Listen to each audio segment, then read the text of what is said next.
नमस्कार, स्वागत है आपका TV9 भारतवर्ष के स्पेशल बुलेटिन में। आपके साथ मैं हूं सुमेरा खान। मेरे साथ इस शो में मौजूद है मेरे सहयोगी समीर और प्रतिमा। शुरुआत करते हैं इस वक्त की बड़ी खबर के साथ। प्रधानमंत्री मोदी ने रेखा पात्रा से फोन पर बात की है। संदेशखाली मामले की पीड़िता है रेखा पात्रा। उनसे बात की प्रधानमंत्री नरेंद्र मोदी ने। बशीरहाट से बीजेपी उम्मीदवार है रेखा पात्रा। पीएम ने रेखा पात्रा को शक्ति स्वरूपा बताया। पीएम ने रेखा से चुनावी तैयारी पर चर्चा भी की। इस पर और ज्यादा जानकारी के लिए हमारे साथ रवि दत्ता जुड़ गए हैं। रवि, संदेश खाली का मुद्दा एक बड़ा मुद्दा है, बीजेपी लगातार इसे उठा रही है और अब रेखा पात्रा से प्रधानमंत्री नरेंद्र मोदी ने बात की है। क्या कुछ और जानकारी इस बातचीत से संबंधित आपको मालूम हुई? देखिए, बीजेपी का जो दूसरा कैंडिडेट लिस्ट पश्चिम बंगाल की घोषणा हुई, उसमें रेखा पात्रा का नाम आया। रेखा पात्रा वो व्यक्ति है जिन्होंने संदेश जो आंदोलन हुआ उसमें वो प्रधान भूमिका वहां पे पालन किए थे, लेकिन बीजेपी ज्वाइन करने से पहले बीजेपी की तरफ से उनको वहां के उम्मीदवार घोषणा कर दिए, लेकिन क्योंकि उसको राजनीति का कुछ नहीं पता है इसलिए वो हिचकिचा रहे थे वहां पे अपना कैंडिडेचर के लिए। और इसके चलते प्रधानमंत्री स्वयं ये बात जानने के बाद आज उनको फोन किए, उनके साथ बातचीत किया और उनको शक्ति स्वरूपा कहा और उनको ये भी कहा पार्टी उनका संग है, वो ना घबराए क्योंकि बशीरहाट लोकसभा एक बहुत बड़ी है वहाँ पे। और सबसे बड़ी बात है, रेखा पात्रा और भी घबरा रहे थे क्योंकि शेख शाहजहां और उनके जो शागिर्द है उनका जो वहां पे दबदबा था संदेश खाली में, उसके चलते वो डर रहे थे। और बीजेपी के अंदरूनी एक वहां पे छोटा विरोध वहां पे हुआ था जो कि आज सुलझ गया है।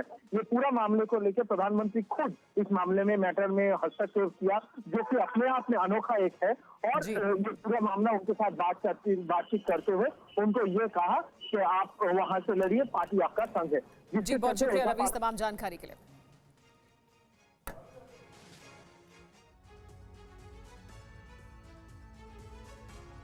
और खबरों में आगे बढ़ते हैं। कंगना रनौत पर विवादित पोस्ट की चुनाव आयोग से शिकायत हुई है। बीजेपी प्रतिनिधिमंडल ने चुनाव आयोग से इसकी शिकायत की है।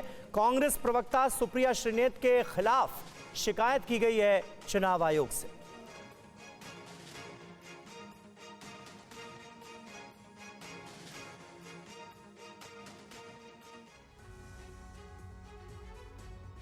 और इस बीच बता दें आपको, आज जेपी नड्डा से कंगना रनौत की मुलाकात होगी। सुप्रिया की विवादित टिप्पणी के बाद दिल्ली पहुंची है कंगना रनौत। दिल्ली पहुंचने से पहले मीडिया से कहा, पार्टी के निर्देशों का पालन करूंगी। बीजेपी ने मंडी से कंगना रनौत को उम्मीदवार बनाया है। मुझे नड्डा जी ने दिल्ली बुलाया है, उनसे मीटिंग होने के बाद ही मैं कोई प्रतिक्रिया आगे दे पाऊंगी। कोई भी महिला का कोई भी, चाहे उनका व्यवसाय हो, कोई भी उनका काम हो, पेशा हो, हर महिला, चाहे वो टीचर हो, चाहे वो एक्ट्रेस हो, चाहे वो जर्नलिस्ट हो, चाहे वो राजनीतिज्ञ हो या वो चाहे सेक्स वर्कर हो, किसी भी तरीके की जो महिला हैं वो डिग्निटी जो है वो डिजर्व करती हैं। और किसी भी महिला को अपमानित करना, उसके सेक्सुअलाइज करना, और खासकर सबसे ज़्यादा जो मुझे दुख हुआ है वो जो मंडी जिसे छोटा काशी कहा जाता है, पूरे विश्व में छोटे काशी के नाम से प्रसिद्ध है, जहाँ पे ऋषि पराशर से लेकर ऋषि मार्कंडेय जी ने तपस्या की है, उसके बारे में इतनी भद्दी टिप्पणी, तो हम सब मंडी वासी जो हैं वो बहुत ही कष्ट हमें हुआ है इस चीज़ को लेकर। बीजेपी ने सुप्रिया श्रीनेत के बयान पर कड़ा एतराज जताया है, लेकिन हिमाचल प्रदेश के सीएम सुखविंदर सुक्खू ने कंगना को हिमाचल की बेटी बताया और कहा कि नारी सम्मान पर बीजेपी और कांग्रेस को नसीहत ना दे। हिमाचल प्रदेश के मंडी से बीजेपी उम्मीदवार कंगना रनौत कांग्रेस प्रवक्ता सुप्रिया श्रीनेत की पोस्ट से आहत हैं। अब से कुछ देर पहले वो दिल्ली पहुंची हैं। कंगना मैम बीजेपी ने श्रीनेत की पोस्ट को कांग्रेस की सोच बताई और पूरी रणनीति के साथ कांग्रेस पर बरस रही है।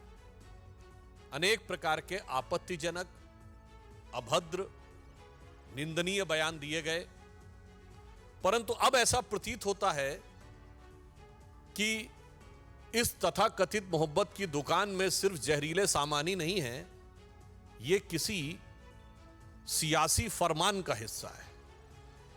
लेकिन हिमाचल प्रदेश के सीएम सुखविंदर सिंह सुक्खू ने कहा कि कंगना हिमाचल की बेटी है और बीजेपी कांग्रेस को महिला सम्मान पर नसीहत न दे। हिमाचल की बेटी है, हिमाचल में उनके माता पिता रहते हैं, उनके पिताजी जिला मंडी में उन्हें हमने कांग्रेस कमेटी का जनरल सेक्रेटरी बनाया था, तो हिमाचल की बेटी है। और कंगना विवाद में कांग्रेस से बीजेपी का सवाल, कांग्रेस का अकाउंट कहां से डील हो रहा है, यह पूछा है बीजेपी ने। इंडिया गठबंधन के पीछे क्या कोई तीसरी शक्ति भी है? एक बात में तो बहुत दम है। उन्होंने कहा कि हमारे अकाउंट जो थे वो दूसरे कई लोग डील कर रहे थे। पहले उनकी गठबंधन की एक नेता हैं जिनके प्रश्न वाले अकाउंट विदेश से डील हो रहे थे।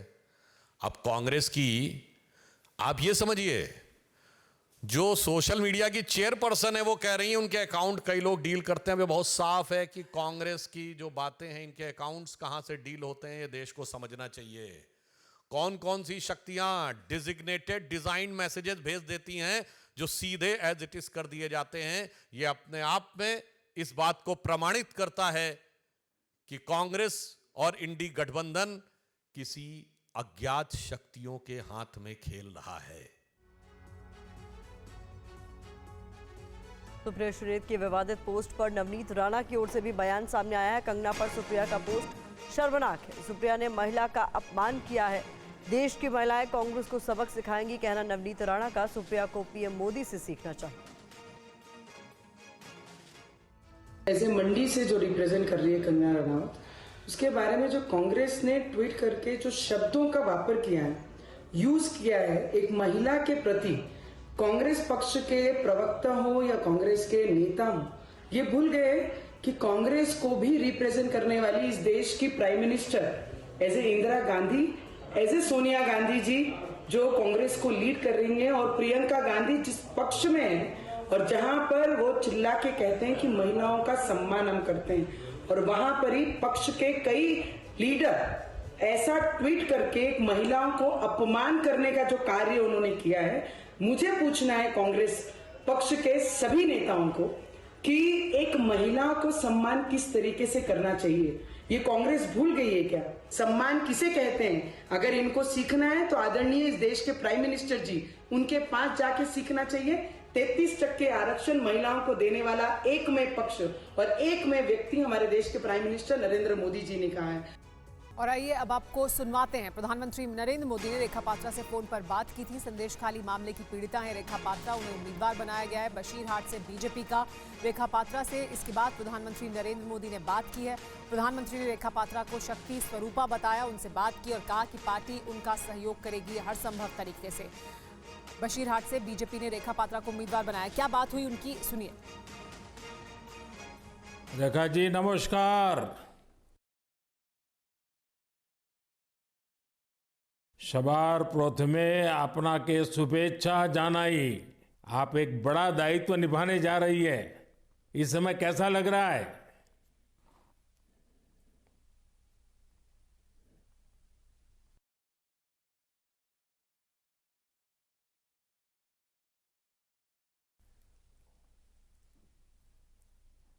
ऐसा है, इन माताओं बहनों का हाथ मेरे सर पे है। रेखा जी, मुझे आपका मैसेज मिला था। मैं यथासंभव कोशिश करता हूं कि बीजेपी कार्यकर्ताओं से बात करता रहूं। मैं जानता हूं आप बंगाल की विपरीत राजनीतिक परिस्थितियों में प्रचार कर रही हैं। जब आपका नाम घोषित हुआ तो क्या माहौल क्या था, क्या लगा लोगों का? आपको क्या परिस्थितियों का सामना भी करना पड़ता होगा, क्या हो रहा है? मैं जरा पूरा चित्र समझना चाहता हूं।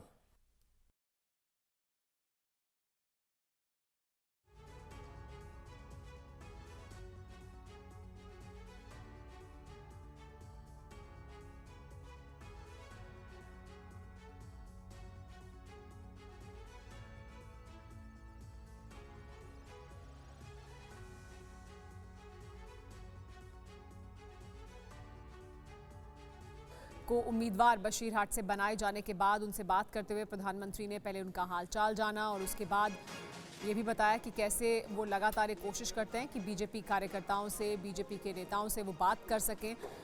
प्रधानमंत्री ने रेखा से चुनावी तैयारी पर चर्चा की। पार्टी उनका समर्थन करेगी, उनका सहयोग करेगी, उनके साथ खड़ी रहेगी हर संभव तरीके से, ये भरोसा भी प्रधानमंत्री ने रेखा पात्रा को दिलाया। संदेश खाली का जो पूरा मुद्दा सामने आया था, प्रकाश में आया था, उसके बाद शाहजहां शेख पर तमाम तरह के आरोप लगे। रेखा पात्रा और उनके साथ तमाम और महिलाओं ने प्रधानमंत्री से मुलाकात भी की थी और वो जो उनके साथ बीता वो सुनाया भी था। इसके बाद प्रधानमंत्री ने उन्हें हर संभव भरोसा भी दिलाया। खुद प्रधानमंत्री इस पूरे मामले में उन्होंने तब दखल दिया जब वो गए पश्चिम बंगाल रैली के लिए उस दौरान उन्होंने बशीरहाट की इन तमाम महिलाओं से मुलाकात की थी और अब रेखा पात्रा को बशीरहाट से बीजेपी का उम्मीदवार बनाया गया है। इसके बाद प्रधानमंत्री ने फोन पर बात की रेखा पात्रा से, उन्हें बीजेपी का उम्मीदवार बनाए जाने के बाद। संदेश खाली मामले की पीड़िता हैं दरअसल रेखा पात्रा और उन्हें चुना है बीजेपी ने बशीरहाट से बीजेपी के उम्मीदवार के तौर पर। हालांकि संदेश खाली की महिलाएं लगातार ये चिंता जाहिर करती रही हैं कि उनके लिए उस इलाके में शेख शाहजहां के जो सहयोगी हैं और उनकी वजह से तमाम तरह की दिक्कतें उनके सामने हैं, सुरक्षा की चुनौतियां उनके सामने हैं। इसी मुद्दे पर प्रधानमंत्री ने उन्हें भरोसा भी दिलाया कि वो खुद उनके साथ हैं, बीजेपी पार्टी भी रेखा पात्रा के साथ है। तो प्रधानमंत्री नरेंद्र मोदी की इस बातचीत के जरिए ये बताने की कोशिश भी की गई कि कैसे बशीरहाट से जो बीजेपी ने उम्मीदवार चुना है रेखा पात्रा को, और अब जब पश्चिम बंगाल से बीजेपी के उम्मीदवारों की सूची सामने आई उसमें रेखा पात्रा का नाम है। रेखा पात्रा खुद संदेश खाली की पीड़िता हैं। रेखा पात्रा से प्रधानमंत्री की मुलाकात भी हो चुकी है तब जब वो रैली के दौरान पश्चिम बंगाल गए थे, और अब उन्हें जब उम्मीदवार बनाया गया इसके बाद प्रधानमंत्री ने खुद उन्हें फ़ोन किया, उनसे बात की, उनका हालचाल भी जाना और उन्हें भरोसा भी दिलाया कि कैसे बीजेपी पार्टी के तौर पर उनके साथ खड़ी रहेगी। खुद प्रधानमंत्री के नाते भी वो लगातार इस पूरे मामले पर नजर बनाए हुए हैं। बीजेपी के लिए संदेश खाली का मुद्दा एक बड़ा मुद्दा है। बीजेपी इस मुद्दे को लेकर लगातार टीएमसी सरकार के खिलाफ, ममता बनर्जी और उनकी पार्टी के खिलाफ हमलावर रही है और अब संदेश खाली की पीड़िता रेखा पात्रा को बीजेपी ने बशीरहाट से बीजेपी का उम्मीदवार बनाया है, जिसके बाद प्रधानमंत्री नरेंद्र मोदी ने रेखा पात्रा से फोन पर बातचीत की। तो देखिए, रेखा पात्रा जिन्हें भारतीय जनता पार्टी ने इस बार लोकसभा चुनाव का कैंडिडेट बनाया है बशीरहाट से, उन रेखा पात्रा से प्रधानमंत्री नरेंद्र मोदी ने खुद फोन पर बात की है। वो पूरी बातचीत हम आपको सुनाते हैं। प्रधानमंत्री नरेंद्र मोदी के सवाल, रेखा पात्रा के जवाब। नमस्कार प्रधानमंत्री जी, आपका बहुत धन्यवाद। सवार प्रथमे अपना के शुभेच्छा जानाई। आप एक बड़ा दायित्व निभाने जा रही है, इस समय कैसा लग रहा है? बहुत अच्छा लग रहा है और आपका हाथ मेरे सर पे है, मेरा संदेश खाली का माँ बहन के सर पे आपका हाथ, आप तो हमारे लिए भगवान समान है। लग रहा है राम जी हमारा साथ है और राम जी का हाथ हमारा सर पे है। ऐसा है, इन माताओं बहनों का हाथ मेरे सर पे है। रेखा जी, मुझे आपका मैसेज मिला था। मैं यथासंभव कोशिश करता हूं कि बीजेपी कार्यकर्ताओं से बात करता रहूं। मैं जानता हूं आप बंगाल की विपरीत राजनीतिक परिस्थितियों में प्रचार कर रही हैं।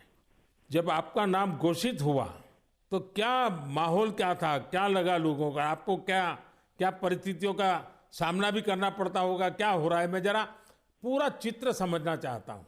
हमारी साथ जो दुर्घटना घटी थी, हम तो बहुत दुर्भाग्यशाली, हम संदेश खाली का माँ बहन नहीं है, पूरा बशीरहाट लोकसभा का जो माँ बहन है सब एक समान ही अत्याचारी तो हुई है और हमारी साथ जो हुई उनकी तो जेल हुई, ईडी की हाथ चला गया और हम चाहती है उनकी सजा मिले। और हाँ, हमारा इधर जो 2011 साल से वोट हम इलेक्शन नहीं दे पाई, हम चाहती है पूरा सुरक्षा के साथ वोट दे पाए।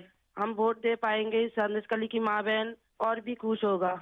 और आपका बहुत बहुत धन्यवाद क्योंकि आप हमारे साथ आई। नहीं, मुझे पूरा विश्वास है आपकी बात इलेक्शन कमीशन तक जरूर पहुंचेगी और इलेक्शन कमीशन सभी मतदाता मतदान कर पाए इसके लिए पूरा प्रबंध करेगा और इलेक्शन कमीशन निष्पक्ष मतदान हो इसके लिए हमेशा प्रतिबद्ध होता है। हम भी आशा करेंगे कि इलेक्शन कमीशन आपकी पीड़ा समझे कि आपने 2011 से आपने वोट नहीं दिया है। तो देखिए, प्रधानमंत्री नरेंद्र मोदी और बशीरहाट से बीजेपी कैंडिडेट जो कि खुद संदेश खाली की पीड़ित हैं, उनसे कैसे प्रधानमंत्री नरेंद्र मोदी ने बातचीत की है और भरोसा उन्हें दिलाया है। साथ ही साथ कुछ शंकाएं चुनाव को लेकर जाहिर की गई रेखा पात्रा की तरफ से वोटिंग को लेकर, उस बात का भी जिक्र प्रधानमंत्री नरेंद्र मोदी करते हुए भरोसा दिलाते हुए नजर आए रेखा पात्रा को। बहुत ही दुखद बात है कि बंगाल में किस प्रकार से सरकारों ने व्यवहार किया है। लेकिन रेखा जी, जब ये आपका नाम घोषित हुआ, आपको चुनाव में कैंडिडेट बनाया, वो जब समाचार मिला तो आपके पड़ोस में अड़ोस में और आप जो इतना बड़ी लड़ाई लड़ी हो, सब में क्या मैसेज गया, सबका कैसा रिस्पॉन्स है? सब लोग खुश है। 2-4 टीएमसी की जो माँ बहन थे उन्होंने विरोध किया, उन्होंने अभी मान लिया और उन्होंने भी फिर से हमारे पास मैसेज, वीडियो कॉल से मैसेज भेजा। उन लोगों ने जो किया वो तो टीएमसी की बुलाने पर किया है, उन्होंने जोर जबरदस्ती करवाई गई है और नहीं होगा। जो किया उनके लिए उन्होंने माफी मांग रही है। तो हमारे कोई उनका ऊपर कोई दुश्मनी नहीं है, क्योंकि वो हमारे माँ बहन, हमारी भाई बाप है। हम तो सबके लिए लड़ेंगे, क्योंकि उन्होंने हमारे लिए लड़ रही है, हम उनके लिए लड़ेंगे। जो जमीन, जो सम्मान लौटाया जाए, इसके लिए पूरा कोशिश करेंगे। रेखा जी, अभी जो मैं सुन रहा हूं आपको, मुझे लगता है कि भारतीय जनता पार्टी ने आपको उम्मीदवार बना करके बहुत बड़ा काम किया है, क्योंकि राजनीति में बहुत कम लोग ऐसे होते हैं जो ये कहेंगे कि जिसने आपका विरोध किया उसका भी भला हो। और मैं सुन रहा हूँ अभी तो आप चुनाव के मैदान में उतरी हो और आप कह रही हो कि टीएमसी के जिन लोगों ने मेरे खिलाफ किया है उनका भी अन्याय के खिलाफ मैं लड़ूंगी। ये आप बहुत बड़ी बात बता रही हो और मैं सच बताता हूँ, देश जब जानेगा कि रेखा पात्रा इस विचार के रखती हैं और सारा देश आप पर गर्व करेगा। मुझे बहुत अच्छा लगा आपके विचार सुन करके। रेखा जी, मुझे पता लगा है कि बसीरहाट में जनता, विशेष रूप से महिलाएं, ये आपको बहुत स्नेह दे रही हैं और अब जब चुनाव के मैदान में उतरी हैं तो अब क्या वातावरण है? उनकी घर की बेटी हूँ मैं और उन्होंने मुझे चाहती है, ये सुनकर बहुत। तो चुनाव प्रचार की तैयारियों को लेकर प्रधानमंत्री नरेंद्र मोदी ने बशीरहाट के उम्मीदवार से बात की है। खुद वो बातचीत हम आपको सुनवा रहे थे। इस बीच पश्चिम बंगाल चुनाव आयोग से दिलीप घोष की, जो कि बीजेपी के वरिष्ठ नेता हैं, उनकी शिकायत हुई है। टीएमसी ने ममता बनर्जी पर बयान के खिलाफ शिकायत की है। घोष पर आचार संहिता के उल्लंघन का आरोप लगाए उनके विवादित बयान के बाद।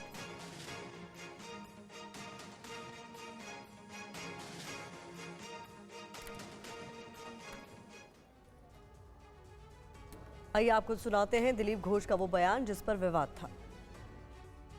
বাংলা নিজের ভাইপোকে চায়, বিহার ইউপি থেকে। দিদি গিয়ে গোয়াতে বলেন আমি গোয়ার মেয়ে, ত্রিপুরার আমি ত্রিপুরার মেয়ে। মানে বাপ তো ঠিক করুন, যাত্রার মেয়ে হওয়া ঠিক না। दिलीप घोष के इस बयान के बाद पश्चिम बंगाल की सियासत में घमासान मचना तय माना जा रहा है। हालांकि ये पहला मौका नहीं है जब दिलीप घोष ने सीएम ममता के खिलाफ विवादित बयान दिया हो। বাংলা নিজের ভাইপোকে চায়, বিহার ইউপি থেকে। দিদি গিয়ে গোয়াতে বলেন আমি গোয়ার মেয়ে, আমি ত্রিপুরার মেয়ে। মানে বাপ তো ঠিক করুন, যাত্রার মেয়ে হওয়া ঠিক না। इससे पहले ममता बनर्जी को जब पिछले दिनों घर में चोट लगी थी तो दिलीप घोष ने कहा था कि अगर वो अपने घर में भी सुरक्षित नहीं है तो कहां सुरक्षित रहेंगी सीएम। वो अपने ही घर में उस बिल्ली की तरह रह रही हैं जो खुद को शेरनी बताती थी।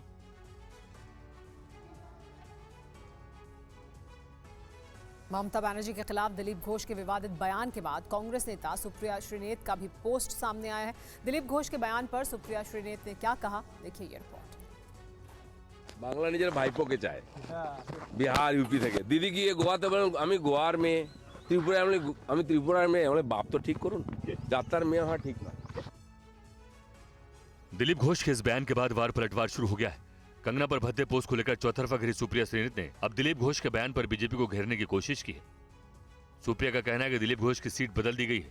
मेदिनीपुर की जगह अब उन्हें कीर्ति आजाद के खिलाफ लड़ने के लिए दुर्गापुर भेजा गया है, जिससे वो परेशान है। बौखलाहट में दिलीप घोष इस तरह की बयानबाजी कर रहे हैं। दरअसल दिलीप घोष को मेदिनीपुर सीट की जगह बर्धमान दुर्गापुर से प्रत्याशी बनाया गया। मेदिनीपुर को दिलीप घोष का गढ़ माना जाता है। इस मामले पर टीएमसी नेता सुष्मिता देव ने कहा कि महिलाओं को लेकर दिलीप घोष की सोच गंदी है, लेकिन इस गंदी सोच का जवाब जनता 2024 के चुनाव में दी। वहीं पश्चिम बंगाल सरकार में मंत्री शशि पांडे ने कहा कि दिलीप घोष और बीजेपी को नहीं पता कि महिलाओं का सम्मान कैसे किया जाए। ममता के इस अपमान का जवाब दिया जाना चाहिए। दिलीप घोष बीजेपी की संस्कृति का नमूना है। उधर टीएमसी ने चुनाव आयोग से दिलीप घोष की शिकायत भी की है।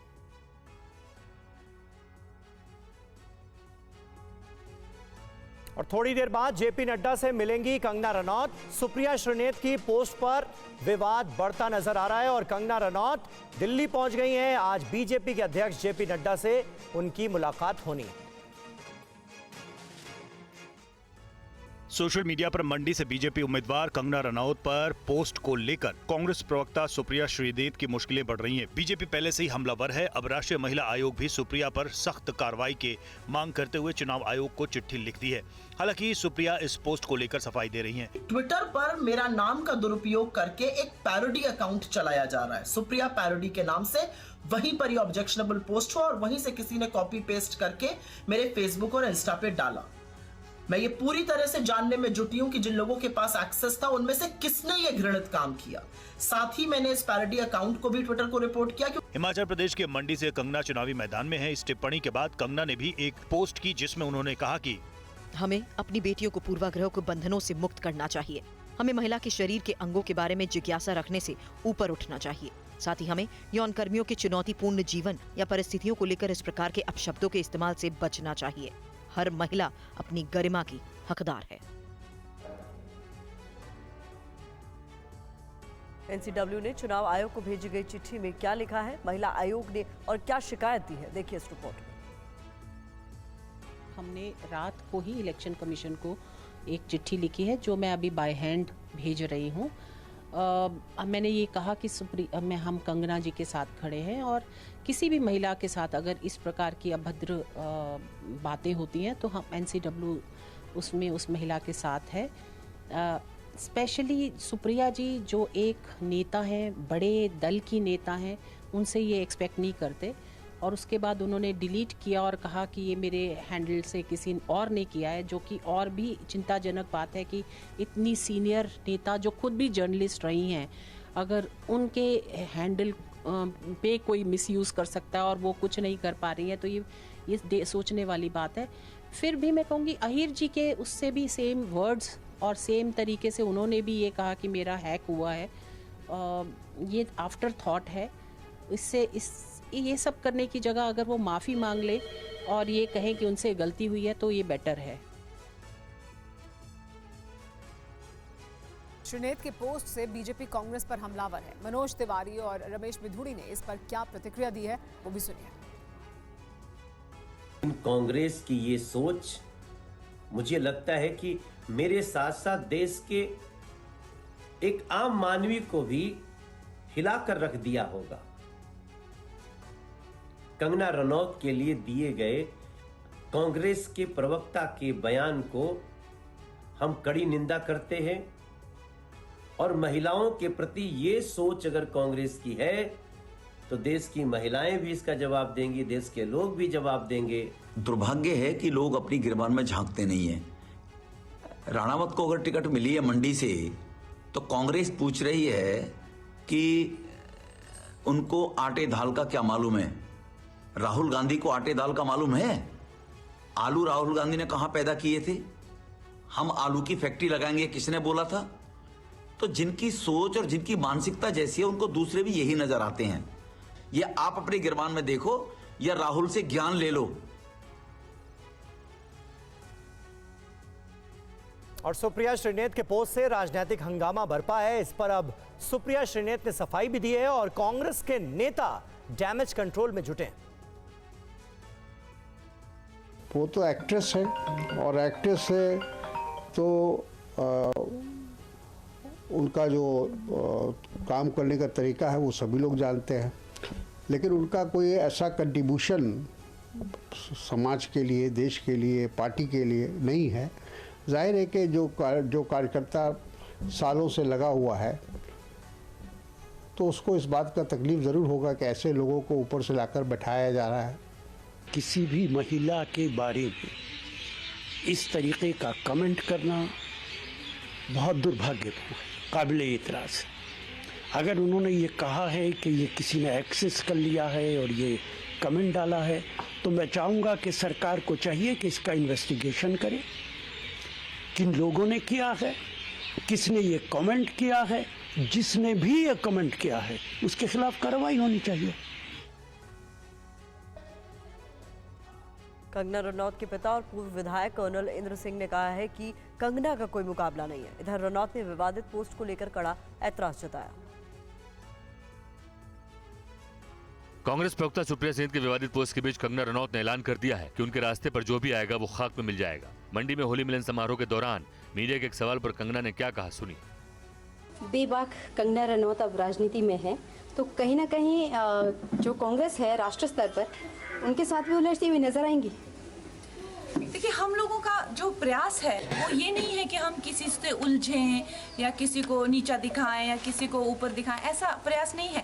हमारा एक लक्ष्य है और हमारा जो लक्ष्य है वो ये है कि मोदी जी का जो विजन है, जो भारत के लिए जो विजन है, हम उनकी सेना हैं। जैसे श्री राम का लक्ष्य था और उनकी हनुमान जी की जो सेना थी, हम वो सेना है। अब हमारे रास्ते में जो भी आएगा उसको हम जला डालेंगे जैसे लंका दहन किया था वैसे जला डालेंगे। कंगना ने यह भी कहा कि वो एक आम इंसान की तरह मंडी से चुनाव लड़ने आई हैं। कंगना ने कहा कि उनके परिवार के लोग पहले कांग्रेस में जरूर थे, लेकिन उनके परिवार की विचारधारा हिंदुवादी रही है। 30 मार्च को पीएम मोदी की मेरठ में रैली है। चुनाव ऐलान के बाद यूपी में पीएम की ये पहली रैली होगी। मेरठ रैली में पीएम के मंच पर जयंत चौधरी भी मौजूद होंगे। प्रधानमंत्री नरेंद्र मोदी की पश्चिमी उत्तर प्रदेश में ये चुनावी तारीखों के ऐलान के बाद पहली रैली होगी। इसमें अब बीजेपी की सहयोगी आरएलडी के अध्यक्ष जयंत चौधरी भी मौजूद रहेंगे मंच पर प्रधानमंत्री नरेंद्र मोदी के साथ। मेरठ में ये रैली होगी और पश्चिमी उत्तर प्रदेश की तमाम सीटों पर निशाना साधने की कोशिश इस रैली के जरिए, जिसमें बीजेपी की सहयोगी आरएलडी से जयंत चौधरी भी मंच पर मौजूद रहेंगे। हमारे साथ TV9 भारतवर्ष संवाददाता आनंद पांडे जुड़ गए हैं। आनंद, पश्चिमी उत्तर प्रदेश में जो गठबंधन हुआ है बीजेपी के साथ आरएलडी का, वो एक अहम गठबंधन है। जयंत चौधरी मंच पर मौजूद रहेंगे। आसपास की तमाम सीटों को साधने की कोशिश इस रैली के जरिए भी, यहाँ से बड़ा संदेश भी। जी बिल्कुल, प्रधानमंत्री नरेंद्र मोदी इस रैली को संबोधित करेंगे। शाम 3 बजे ये रैली होगी और जैसा कि आपने बताया आरएलडी और बीजेपी के साझा रैली होगी और आसपास की जो सीटें हैं मुजफ्फरनगर, बागपत, मेरठ समेत जो तमाम जो सीटें हैं वहाँ के प्रत्याशी भी मंच पर मौजूद रहेंगे और प्रधानमंत्री उनके लिए वोट मांगे। इसके साथ साथ जो आरएलडी के उम्मीदवार हैं वो भी मंच पर मौजूद रहेंगे। प्रधानमंत्री को का ये मानना है कि पश्चिमी यूपी जो है वो खासा अहम है बीजेपी के लिए। और आपको याद होगा कि प्रधानमंत्री ने जो बुलंदशहर में जो रैली की तो उन्होंने बुलंदशहर को इसलिए चुना था क्योंकि वो सियासी रूप से खासी अहम है और यही वजह है कि प्रधानमंत्री जो है अपने चुनाव अभियान की शुरुआत जो कर रहे हैं होली के बाद से, उसके लिए उन्होंने पश्चिमी यूपी यानी कि जाटलैंड को चुना है। यानी कि यूपी में प्रधानमंत्री का चुनाव प्रचार अभियान की शुरुआत जाटलैंड पश्चिमी यूपी से हो रही है और बीजेपी को लगता है कि इस रैली से और बीजेपी और आरएलडी के साथ आने से इसका असर वहाँ के वोटर्स पे पड़ेगा। और जैसा कि मेरठ में ये रैली हो रही है, मेरठ क्रांतिकारियों की भूमि है। मंगल पांडे से लेकर तमाम जो वहाँ पे क्रांतिकारी रहे हैं जिनकी भूमिका रही, प्रधानमंत्री उन सबको याद करेंगे। और अरुण गोविल हो जिनको मेरठ से बीजेपी ने उम्मीदवार बनाया है, उसके साथ जो अतुल गर्ग हो गाजियाबाद और तमाम जो सांसद वहाँ पे जो सांसद पद के प्रत्याशी है वो तमाम मंच में मौजूद रहेंगे। बीजेपी और प्रधानमंत्री नरेंद्र मोदी उन सबके लिए वोट मांगेंगे और बीजेपी को लगता है इस रैली से पूरे यूपी में एक मोमेंटम सेट होगा जिसका असर दिखेगा चुनाव नतीजों। और ये एक अहम बात आनंद बता रहे कि पश्चिमी उत्तर प्रदेश में जाटलैंड को चुना है बीजेपी ने प्रधानमंत्री की इस रैली के लिए। बीजेपी के लिए पश्चिमी उत्तर प्रदेश में तमाम सीटें जीतना बहुत अहमियत रखता है और इसी वजह से शुरुआत यहाँ से। और अगली बड़ी खबर, वरुण गांधी को अधीर रंजन चौधरी ने ऑफर दिया है, वरुण कांग्रेस में आ जाएं। वरुण गांधी की छवि साफ सुथरी है, गांधी परिवार का होने की वजह से उन्हें बीजेपी ने टिकट नहीं दिया और वो कांग्रेस ज्वाइन कर सकते हैं। ये ऑफर दे दिया है अधीर रंजन चौधरी ने वरुण गांधी को।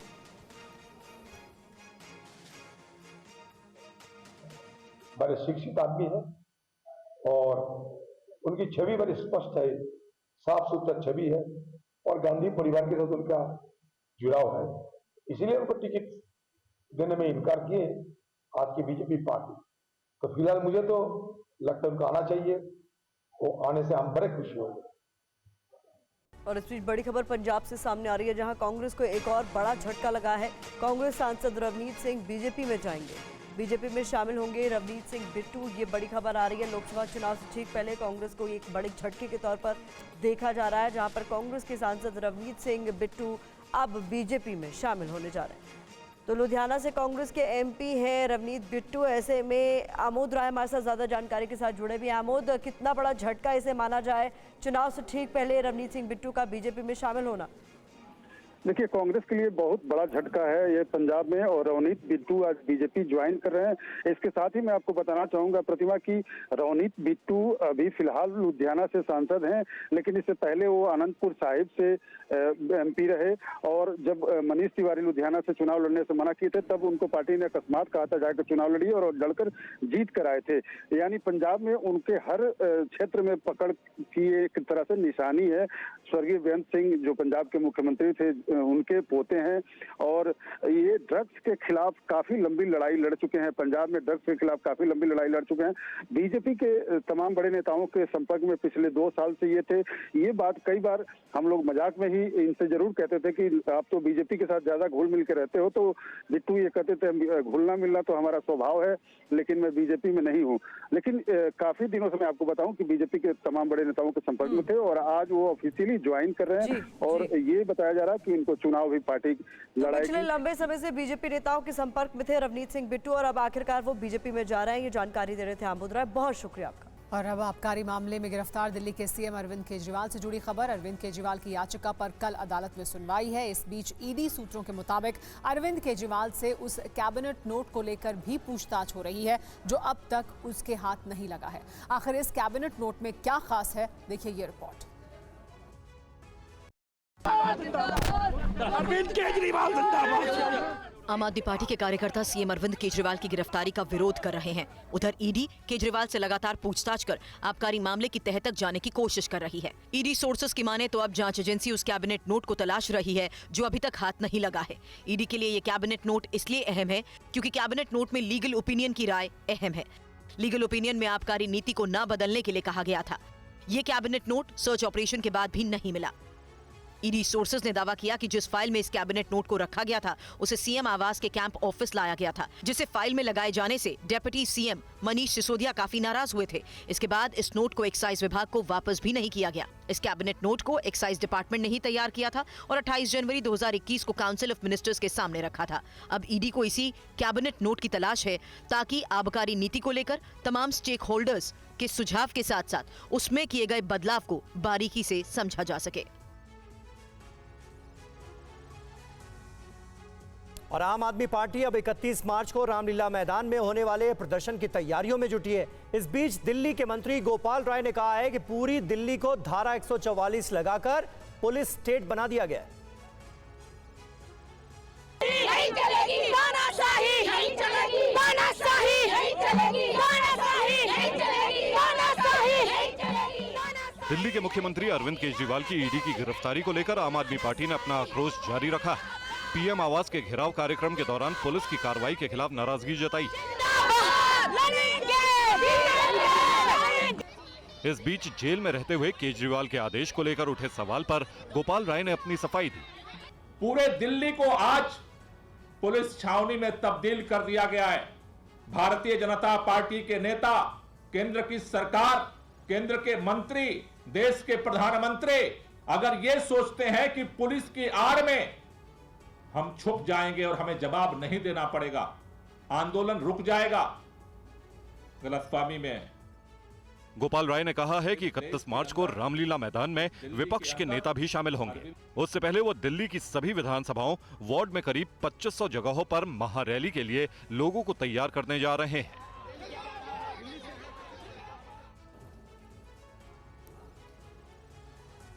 आम आदमी पार्टी के प्रदर्शन को देखते हुए दिल्ली में आज पटेल चौक समेत कई मेट्रो स्टेशन बंद करने पड़े। पंजाब से नेता और कार्यकर्ता भी इस प्रदर्शन में शामिल होने के लिए दिल्ली पहुंचे थे। और इस बीच बड़ी खबर आपको बता दें, कांग्रेस के नेता रवनीत सिंह बिट्टू बीजेपी में शामिल हो रहे हैं। सीधी तस्वीरें आप तक हम पहुंचा रहे हैं।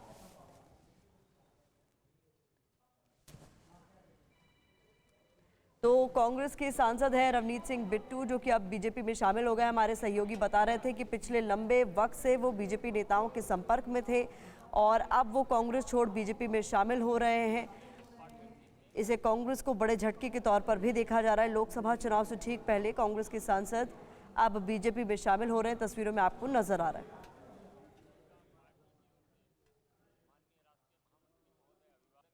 पंजाब के लुधियाना से कांग्रेस की सांसद है रवनीत बिट्टू, जो कि अब बीजेपी में शामिल हो गए। भारतीय जनता पार्टी के सह प्रवक्ता श्री संजय मयूर जी, ओम पाठक जी, और आदरणीय प्रधानमंत्री नरेंद्र मोदी जी के नेतृत्व में विकसित भारत का संकल्प जो आगे ले जाना है, उस यात्रा में जुड़े श्रीमान रवनीत सिंह बिट्टू जी। जैसे कि हम जानते हैं कि रवनीत सिंह जी ये पंजाब के पूर्व मुख्यमंत्री बेअंत सिंह जी के ग्रैंडसन हैं। पहली बार आनंदपुर से सांसद बने, फिर 14 में लुधियाना से सांसद बने और बीच में जब अधीर रंजन चौधरी बंगाल चुनाव में गए, उस समय कांग्रेस पार्टी के मुखिया भी मार्च से जुलाई तक उन्होंने वो जिम्मेवारी निभाई है। मेरा मानना है कि रवनीत जी का पार्टी के साथ जुड़ना पंजाब में भारतीय जनता पार्टी को और मजबूत करने में उनका योगदान रहेगा और आज के निर्णय के बाद रवनीत सिंह जैसे व्यक्तिमत्व का पंजाब भाजपा, पंजाब की जनता, इसके प्रति और दायित्व बढ़ता है और वो बहुत खूबी से वो निभाएंगे, ये मुझे विश्वास है। रवनीत जी के संबोधन के पहले तो देखिए, दो तस्वीरों के जरिए हम आपको बता रहे हैं, रवनीत सिंह बिट्टू जो अब से पहले कांग्रेस में थे वो अब बीजेपी में शामिल हो रहे हैं। तस्वीरों में आपको नजर भी आ रहे हैं। लुधियाना से सांसद रवनीत सिंह बिट्टू लोकसभा चुनाव से ठीक पहले अब बीजेपी में शामिल हो गए, जिसे कांग्रेस में एक बड़े झटके के तौर पर देखा जा रहा है। बढ़ते आगे, आम आदमी पार्टी अब 31 मार्च को रामलीला मैदान में होने वाले प्रदर्शन की तैयारी में जुटी है। इस बीच दिल्ली के मंत्री गोपाल राय ने कहा है कि पूरी दिल्ली को धारा 144 लगाकर पुलिस स्टेट बना दिया गया। नहीं चलेगी तानाशाही, नहीं चलेगी तानाशाही, नहीं चलेगी तानाशाही, नहीं चलेगी तानाशाही, नहीं चलेगी। दिल्ली के मुख्यमंत्री अरविंद केजरीवाल की ईडी की गिरफ्तारी को लेकर आम आदमी पार्टी ने अपना आक्रोश जारी रखा। पीएम आवास के घेराव कार्यक्रम के दौरान पुलिस की कार्रवाई के खिलाफ नाराजगी जताई। इस बीच जेल में रहते हुए केजरीवाल के आदेश को लेकर उठे सवाल पर गोपाल राय ने अपनी सफाई दी। पूरे दिल्ली को आज पुलिस छावनी में तब्दील कर दिया गया है। भारतीय जनता पार्टी के नेता, केंद्र की सरकार, केंद्र के मंत्री, देश के प्रधानमंत्री अगर ये सोचते हैं कि पुलिस की आड़ में हम छुप जाएंगे और हमें जवाब नहीं देना पड़ेगा,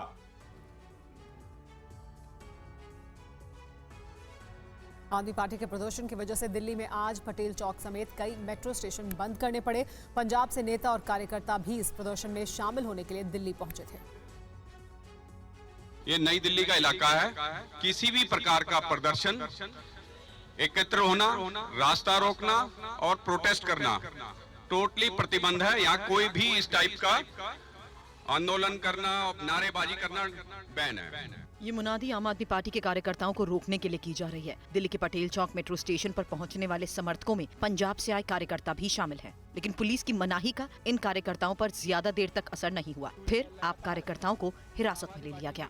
कार्यकर्ता हैं उनको यहाँ पर पुलिस डिटेन कर जा रही है। ये देखिए, डिटेन करके ले जाया जा रहा है। पंजाब से लोग आए हैं। जिंदाबाद गिरफ्तारी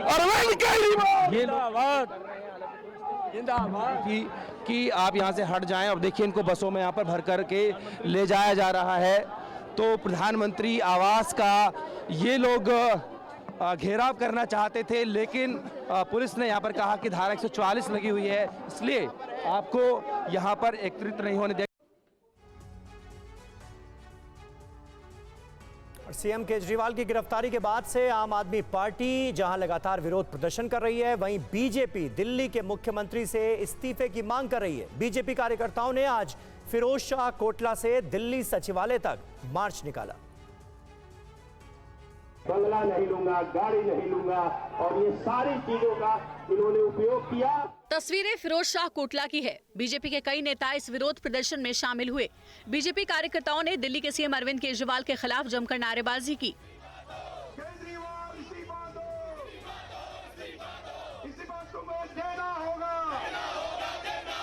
विरोध प्रदर्शन के दौरान दिल्ली बीजेपी के अध्यक्ष वीरेंद्र सचदेवा ने अरविंद केजरीवाल पर तंज कसते हुए कहा कि जो अपने आप को कट्टर ईमानदार कहते थे, वो आज खुद भ्रष्टाचार के मामले सामने आने के बाद ईडी कस्टडी में है। आप सरकार के कार्यकाल के दौरान दिल्ली का विकास थम गया। लोगों को बिजली पानी मुफ्त देने के नाम पर भ्रष्टाचार फला फूला। केजरीवाल की गिरफ्तारी के बाद बीजेपी ने दिल्ली में आक्रामक रुख अख्तियार कर रखा है। बीजेपी लगातार केजरीवाल के इस्तीफे की मांग कर रही है।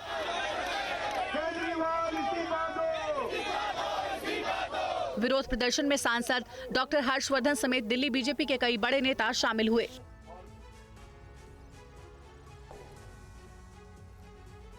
जल बोर्ड से जुड़ा आदेश देने के बाद अरविंद केजरीवाल ने अब जेल से ही स्वास्थ्य विभाग के लिए निर्देश जारी किया है। स्वास्थ्य विभाग को जेल से दिए उनके ऑर्डर की जानकारी सरकार में मंत्री सौरभ भारद्वाज ने दी। वो जेल के अंदर हों, बाहर हों, जब भी कोई गरीब आदमी सरकारी अस्पताल में दवाइयां लेने जाए, उसे दवा मिले। सौरभ भारद्वाज के मुताबिक ईडी हिरासत में भी सीएम केजरीवाल को अपनी जनता की फिक्र है। केजरीवाल की चिंता दिल्ली में स्वास्थ्य सेवाओं, मोहल्ला क्लिनिक में दवाइयों की उपलब्धता और आम आदमी की स्वास्थ्य समस्याओं से जुड़ी है। उन्होंने एक डायरेक्शन मुझे भेजी है कि सीएम साहब ये जान के बेहद व्यथित हैं कि दिल्ली के कई अस्पतालों में और मोहल्ला क्लिनिकों के अंदर दवाइयाँ उपलब्ध नहीं हैं। कुछ अस्पतालों में, मोहल्ला क्लिनिकों के अंदर जो मुफ्त टेस्ट होते हैं, जो मुफ्त ब्लड टेस्ट होते हैं और सैंपल्स होते हैं, वो उपलब्ध नहीं हैं। इससे पहले इसी तरह सीएम केजरीवाल ने जल बोर्ड को लेकर भी आदेश जारी किए थे, जिसमें उन्होंने कहा था कि दिल्ली में जल्द से जल्द पेयजल और सीवर की समस्याएं दूर होनी चाहिए।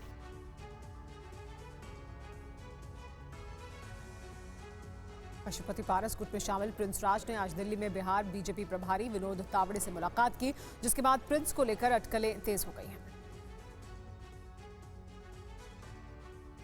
रामविलास पासवान के निधन के बाद लोक जनशक्ति पार्टी में 3 चेहरे काफी अहम थे। पशुपति पारस रामविलास के भाई हैं, चिराग बेटे हैं, वहीं प्रिंस रामविलास के भतीजे हैं। पार्टी में फूट के बाद प्रिंस राज ने चाचा पशुपति पारस के साथ रहने का फैसला किया, लेकिन इस बार पशुपति पारस को एनडीए में तवज्जो नहीं दी गई। सभी 5 सीटें चिराग गुट के पास हैं। ऐसे में समस्तीपुर से सांसद प्रिंस राज का क्या होगा, ये एक बड़ा सवाल है, क्योंकि प्रिंस को लेकर चिराग ने भी चुप्पी साध रखी है। कल पटना पहुंचने के बाद चचेरे भाई प्रिंस राज को टिकट देने के सवाल पर चिराग पासवान ने कुछ भी बोलने से इंकार कर दिया। चुनाव के समय हम लोगों ने हमेशा देखा है, कुछ लोग इधर आते हैं, उधर जाते हैं, ये होता रहता है, सामान्य प्रक्रिया। ऐसे में प्रिंस ने बिहार बीजेपी प्रभारी विनोद तावड़े से मुलाकात की। ये मुलाकात दिल्ली में हुई, जिसके बाद एक बार फिर से बिहार को लेकर सियासी अटकलें तेज हो गई। क्या प्रिंस राज बीजेपी की मदद से चिराग पासवान के गुट में एंट्री लेंगे, या फिर प्रिंस बीजेपी के टिकट पर किसी दूसरी सीट से मैदान में होंगे, या फिर प्रिंस को बीजेपी ने कोई तीसरा विकल्प दिया है? इन तमाम बातों को लेकर अटकलें लगाई जा रही हैं। और पटना समेत बिहार के कई हिस्सों में होली का त्योहार आज मनाया जा रहा है। पटना में जमुई के सांसद चिराग पासवान को बीजेपी सांसद रामकृपाल यादव ने गुलाल से विजय तिलक किया। होली के मौके पर राजनीति का ये रंग भी देखिए। भैया जीती है, भैया जीती है। चिराग ने अपने परिवार के साथ होली खेली और लोगों को होली की बधाई दी। सांसद ने कहा कि काफी समय के बाद हम लोग पटना में पूरे परिवार के साथ होली मना रहे हैं। 2-3 साल हम लोगों के लिए, हमारे परिवार के लिए, मेरी पार्टी के लिए कठिन समय था। आज बहुत समय के बाद खुशियां आई हैं। 4-5 साल का बच्चा जो पिता का हाथ पकड़कर उस क्षेत्र में जाता रहा, मेरा हाजीपुर से परिचय अलग है। और हाजीपुर के लोग भी मुझे कभी नेता के तौर पर नहीं, अपना बेटा, अपना भाई ही मानकर उन्होंने हमेशा मुझे प्यार, सम्मान, आशीर्वाद देने का उन्होंने काम किया। ऐसे में मेरे लिए ये सौभाग्य की बात होगी कि जिस क्षेत्र का प्रतिनिधित्व मेरे पिता ने किया, जो उनकी कर्मभूमि रही, वहाँ पर मुझे अगर सेवा करने का मौका मिलता है तो ये मेरे लिए गर्व की बात होगी। वहीं चिराग पासवान के साथ बीजेपी के सांसद रामकृपाल यादव भी होली वाले मूड में नजर आए। रामकृपाल ने चिराग को गुलाल लगाया, जिसके बाद चिराग ने पैर छूकर रामकृपाल से आशीर्वाद लिया।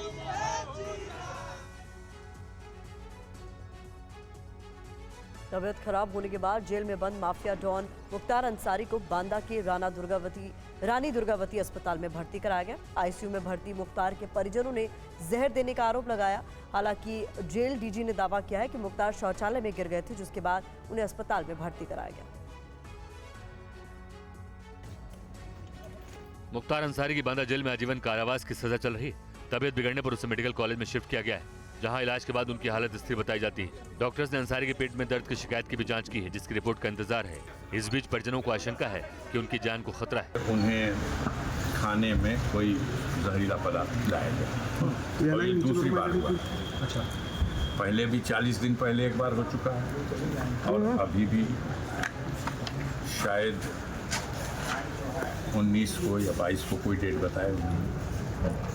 तब से उनकी हालत खराब है। इसके पहले 2 कैदियों की तबीयत का हवाला देकर मुख्तार ने भी बाराबंकी कोर्ट से खराब खाने की शिकायत की थी। मुख्तार का छोटा बेटा उमर अंसारी भी अपने पिता से मिलने बांदा पहुंचा है। सोशल मीडिया में पोस्ट कर उसने सबसे अपने पिता के लिए दुआ करने की अपील की है। मुख्तार अंसारी 2005 से ही जेल में है। उस पर कुल 65 केस दर्ज है। हाल के 1.5 साल में उसे 8 मामलों में सजा हो चुकी है। इसी कारण वो पिछले विधानसभा चुनाव नहीं लड़ पाया। उसका बड़ा बेटा अब्बास अंसारी और भतीजा मन्नू अंसारी भी विधायक है। मुख्तार पर बीजेपी विधायक कृष्ण राय की हत्या का आरोप है। अमेरिका के मैरीलैंड में बड़ा हादसा हुआ है। बाल्टीमोर में एक कंटेनर जहाज के पुल से टकराने से पूरा पुल पानी में समा गया। देखिए ये रिपोर्ट। बाल्टीमोर में पटाप्सको नदी को पार करने के लिए सालों से इस्तेमाल हो रहा ये पुल उस वक्त धराशायी हो गया जब अनियंत्रित होकर एक मालवाहक कंटेनर नदी के बीचों बीच बने ब्रिज के एक पिलर से टकरा गया। फ्रांसिस स्कॉट ब्रिज के पिलर और कंटेनर जहाज की टक्कर इतनी जबरदस्त थी कि उसकी आवाज दूर तक सुनाई दी। तस्वीरों में आप देख सकते हैं कि जोरदार धमाके के बाद पिलर और पुल का एक हिस्सा सीधे कंटेनर पर गिरा और पुल का बाकी बचा हिस्सा धीरे धीरे नदी में समा गया। हादसे में कंटेनर जहाज भी पूरी तरह तबाह हो गया। जानकारी के मुताबिक जिस वक्त यह हादसा हुआ, फ्रांसिस स्कॉट ब्रिज पर कई गाड़ियों का आवागमन जारी था। हादसे के बाद कई लोग वाहन समेत पानी में समा गए। किसी को बचने तक का मौका नहीं मिला। ठीक इसी तरह कंटेनर जहाज पर सवार सभी क्रू मेंबर भी हादसे के बाद से लापता बताए जा रहे हैं, क्योंकि टक्कर के बाद पुल के एक बड़े हिस्से के कंटेनर जहाज पर गिरने से वो पानी में समा गया। लापता लोगों की तलाश में रेस्क्यू ऑपरेशन जारी है, लेकिन अभी तक हताहतों की संख्या को लेकर कोई पुख्ता जानकारी नहीं है। और फिलहाल वक्त हो गया एक छोटे से ब्रेक का। फौरन हो रहे हैं हाजिर कुछ और अहम खबरों के साथ।